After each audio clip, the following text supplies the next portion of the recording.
आज आपण या व्हिडिओमध्ये भाग 35 पाहणार आहेत। आता सम्यक आयोजिका म्हणजे काय? प्रत्येक व्यक्तीला आपला चरितार्थ चालवायचा असतो।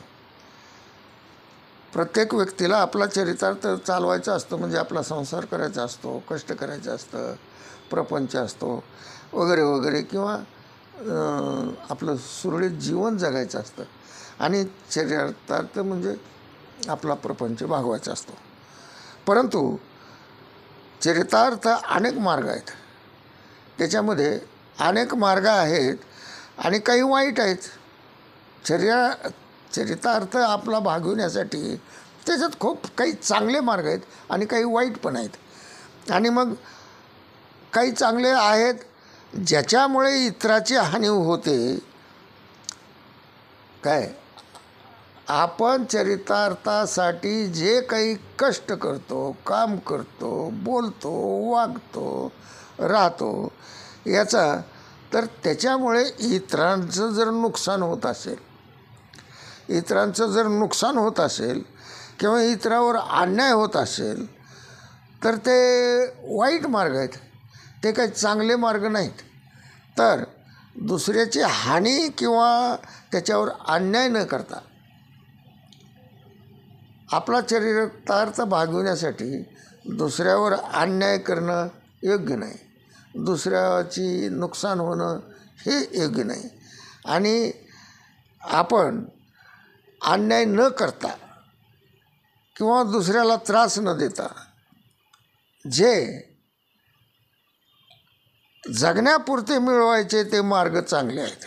आपल्याला जे जगायचं आहे, सुखात जगायचं आहे, दुःखात नाही, व्यवस्थित जगायचं आहे, आणि ते जे काही करता येईल ते चांगलं। आपली उपजीविका म्हणजे काय? जगणं, आपलं स्वच्छ निर्मळ जगणं, सद्भावनेनं जगणं। त्याच्यासाठी आपली म्हणजे आपली वाचा, दृष्टी, काया हे सगळं निर्मळ आणि स्वच्छ ठेवलं पाहिजे, आणि ते प्रामाणिक असलं पाहिजे। आणि ह्यालाच सम्यक आजीविका म्हणतात। सम्यक आजीविका म्हणजे काय? जे जगायचं आहे ते याच्यासाठी की दुसऱ्याला त्रास होऊ नये, दुसऱ्यावर अन्याय होऊ नये, आणि आपला चरितार्थ भागला पाहिजे, असं जे चांगलं जीवन जगणं आहे त्याला सम्यक आजीविका म्हणतात। आणि आज आपण इथपर्यंत पाहिलेलं आहे आयोजिका काय आहे ते, आणि त्याच्या पुढचं जे आहे सम्यक व्यायाम। आता सम्यक व्यायाम ह्या अष्टांग मार्गाचा एक भाग आहे। सम्यक व्यायाम म्हणजे काय? म्हणजे अविद्या नष्ट करण्याचा प्राथमिक प्रयत्न आहे। सम्यक व्यायाम म्हणजे काय? अज्ञान जे आहे आपल्यामध्ये किंवा लोकांमध्ये ते नष्ट करण्याचा हा एक मार्ग आहे। आणि सम्यक व्यायाम आणि अविद्या नष्ट करणे म्हणजे या दुःखदायक कारागृहातून बाहेर जाण्याच्या दारापर्यंत पोहोचू। काय एखाद्या जसं कारागृहामध्ये किंवा जेलमध्ये टाकल्याच्या नंतर आपण बाहेर कसं जाऊ, इथपर्यंत जे करायचं आहे आपणाला का, त्याच्यासाठी अविद्या म्हणजे अज्ञान हे एक मूळ कारण असतं। आणि दुःखदायक कारागृह जे आहे, दुःखाचं जे आपल्यावर ओझ आहे, त्याचं जे बर्डन आहे, त्याचा जो झेल आहे, त्याच्यातून बाहेर जाण्यासाठी दारापर्यंत पोहोचू। कसं पोहोचू?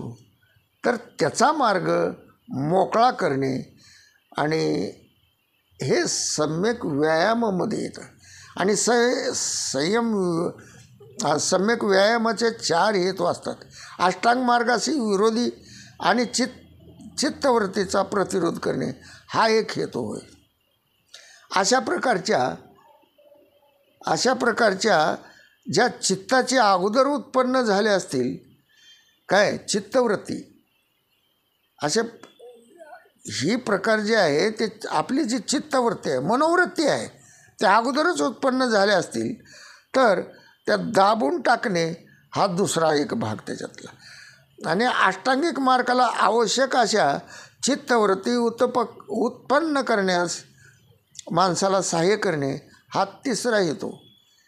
ह्याचे जे सम्यक व्यायामाचे 4 हेतू सांगितले त्यातला हा तिसरा हेतू. आणि अशा प्रकारच्या ज्या चित्तवृत्ती अगोदरच अस्तित्वात आल्या असतील त्यांची वाढ आणि विकास करणे हा चौथा हेतू असतो. आणि हे सम्यक व्यायामाचे 4 हेतू झाले. म्हणून आपली कृती, चित्तवृत्ती हा कसं आहे, मनात दाबून ठेवायचं नाही. आणि चित्तवृत्ती आपली एकाग्र असली पाहिजे, आपलं मन स्थिर असलं पाहिजे, आपलं मन प्रेमळ असलं पाहिजे, आपलं मन स्वच्छ असलं पाहिजे.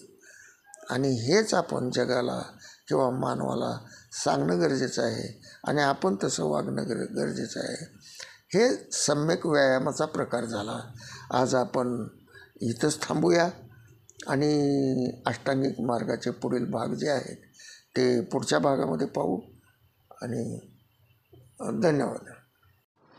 हा जर व्हिडिओ आपणाला आवडला असेल तर नक्कीच लाईक करा, सबस्क्राईब करा आणि शेअर पण करा.